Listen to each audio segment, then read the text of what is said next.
Maharaja Sanajaoba Leishemba. Thank you, Honorable Deputy Chairman, sir, for giving me this opportunity. Sir, my special mention is demand to settle Indo-Myanmar boundary issue, Manipur sector at diplomatic level.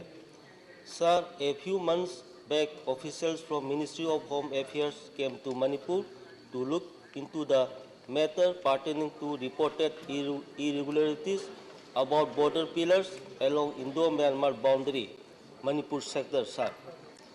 Honorable Chief Minister of Manipur, Sri N. Biren Singh, made a request to Honorable Home Minister Sri Amit Shah Ji to re-examine the contentious boundary issues.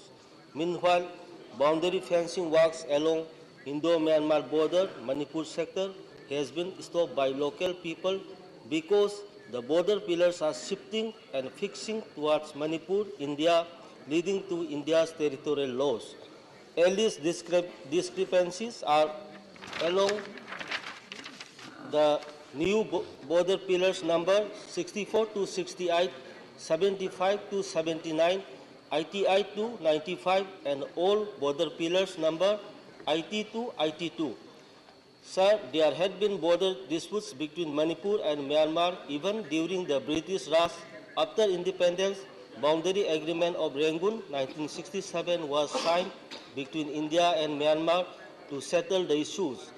But still, there are certain unsettled areas at the ground level which are perhaps ignored by both New Delhi and the Naypyidaw. So, I draw the kind attention of India government to revisit the issues because it will have far-reaching consequences. Manipur had already lost huge tracts of land, Cabo Valley to Myanmar.